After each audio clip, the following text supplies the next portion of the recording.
thousands of transportation company in U.S. and MARTA is the ninth largest one. We have 38 stations, and we also have 600 buses and lots of 200 vans. The vans are picking up these handicapped people, and then we have 300 some of these rail cars, which is the one on the picture. I don't know if you guys know, transportation is a very capital-intensive business. So a bus was like $500,000 each. And after you put all the equipment on there, it's going to cost like $750,000. These rail cars are cost $3 million each. And for $3 million times 300 something, it's $1 billion. And right now, all the model train are old. And there we are looking at how we're actually even financing that.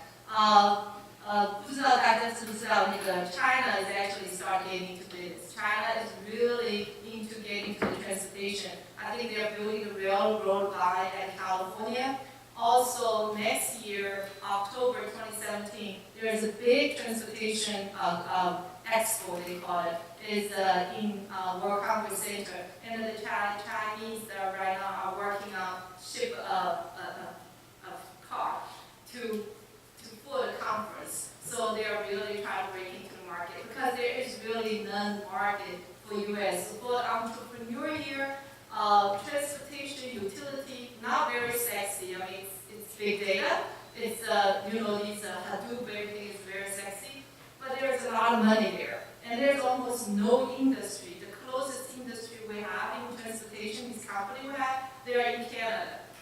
Most of them are in Europe. I will talk a little bit about some project I do, and they are like all fly from Europe coming here. So if you're an entrepreneur and you're thinking about starting a business, it may not be so sexy of transportation, but it has a lot of money. Talk about $1 billion for a car, for these train cars.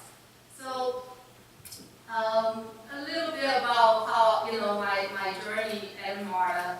I started on a project called Breeze. I think everybody probably goes to the airport and know the Breeze. The Breeze is actually a $140 million project. It's again, it's very capital intensive. Everything in transportation is. That time I was a manager, and then I don't know if anybody remember. I don't think anybody remember. I actually had a pivotal moment of my career when I was implementing that system. So one night, we put a software in, somebody put a software in, and then it caused the system to crash. And then before you know, we had to open our gates because the gates were not open. So it ended up on the front page of newspaper. I don't know how many of you guys know when you have a project, it ended up on the front page of newspaper, and lost the company $500,000 a day. So that was my pivotal moment. It was one day, and I still remember, it's May 23rd, 2007. And I got a call into the general manager's office. I had to explain to people what really happened. The vendor is pointing to us, and we were fighting. It was nothing good to come out of it. But one of the things I learned is technology really doesn't matter in the conversation. It was never come up. Okay, software crashed. Okay, you guys fix it. That's pretty much it. But the rest of the conversation is about dealing with communication, stakeholder management, and then all the, what are we going to do, tell the newspaper, and then how you guys can fix it, don't happen in the future. So all these things of what I try to chase, internet, Oracle, Windows programming, it really didn't come up at all. So that was a pivotal moment, and I realized I'm actually going to management afterwards. So some of the other things I did at MARTA, we actually did some app, the train control system to actually tell people, where the train are. It's a 25-year-old system. It cannot have apps. So we worked really hard to actually let you guys to see how, at a station, like what's the next train arrival. It's called On The Go app, and if you guys have a chance to download it, it's really cool.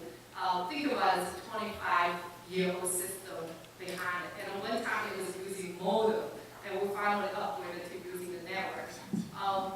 And some other things we did is like getting the signs at the station all working. One time I think about people complain so much about these signs. It just shows red and yellow and green light and all these locations. These signs are put in by our marketing firm. And then, the company went bankrupt and they left us with all these signs, which doesn't work. So we had to fix that. But, and then, so I was awaiting MARTA as a DBA. And then I had my pivotal moment and realized technology really doesn't matter. So I went to the management. So after the management, I started working on is went to the project management. And then I was the director of the PMO office for a little bit. And then when the CIO job comes available, I applied for it, and then I got the job. So when I got the job, I have some peers who was working for me. They all decided to have a family issue. They all sick out for me. So literally the first day I got to work as a CIO, I thought it was really good. We're going to do something good. And they all quit, not quit, they just kind of sick. So I had to kind of pick the team up, and then I did a survey of how everybody think about IT, and the lower bottom, unstable, is what everybody thought. So it was a lot of a difficult time working with the people and process and the product, and you guys can use all that because any job you do for leadership or for your little team or for your future company, or you just have a department, if you focus on these three, it will get you results. So that's what I did. I get people, if the people don't want to come along, I had to rotate them out. I focus on what is our core value, core function. Instead of taking care of 100 things, we narrow it down to about 20, 30 things, and let's do it very well. And the process of how to get the user to help them out and just focus on that. So after 2 years, I can say we move up the stack a little bit. I'm somewhere between the firefighter and the trusted operator. I really want to go to the business partner, but it started with pretty low as unstable. We're pretty happy with the accomplishment. As far as some of the projects we're doing, I don't know if everybody saw, if you go to Grease Machine, you bought a car now, it's actually silver. It's not just a color change. Actually, inside there is the chip, the old car, it has a known hack. People can literally just use a cloning machine about this big, and then you can hack the car. So you buy one monthly car, you can clone it as many you want to, and you can just run on for free. And we'll call people with that. So we actually roll out a new car, and the old car, the blue car, will be kind of decommissioned next June, I think next June. And then the other one we did is we tried to get everybody. I think there's 70% of the U.S. population has smartphones. U.S. adults have smartphones. So we tried to get the new project roll out so everybody can use a smartphone to ride MARTA. And the company we've been working with, all coming from Europe. Netherlands one, Vienna, Austria is one, and then there's one from Brussels and a couple of them from Ireland. So any entrepreneur here, think about it. There's other ways to make a business here, and it's really lacking of a transportation company here. The other project I'm working on, which kind of get a lot of people excited about, is the Wi-Fi. I think everybody right now knows there's a tunnel, Peachtree Center, there's absolutely no cell services. So I got a company to build that for us for free, and then can also share some lease revenue with us.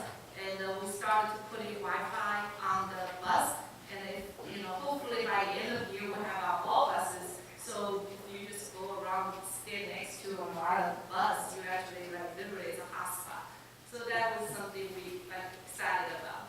So I've been in corporate America since about 20-some years. So what I find out is something I really want to share with everybody. So look at this number, 50.5, 2.4, and 0.4. Did anybody kind of guess what that is? Okay.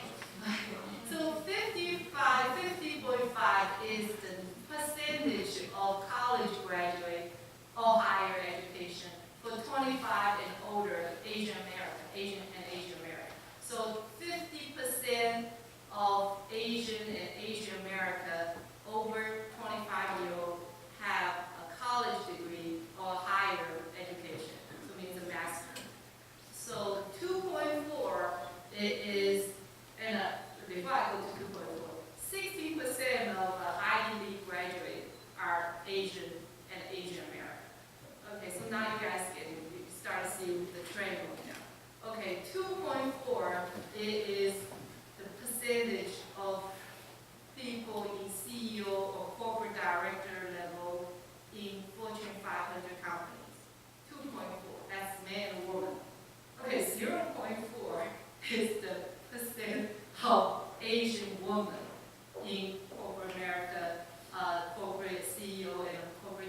why is that? I think one of the things I say is I cannot change what other people think of me. What we need to do is change what we can do. So it would take generations for people to change the perception of Asian or Asian American, but we need to do something, and that's what we want to talk about today. So there's a different culture differences. So if you look at the left, in the Asian culture, say the lawless duck gets shot. Pretty simple, huh? In the American culture, the squeaky wheel gets oiled. Okay, on the left-hand side, the nail that sticks up gets hammered to death. That's almost like our classroom when I'm back in Shanghai high school. And in the U.S., is you have to learn to your own home. So there's a big culture difference, and I think some of that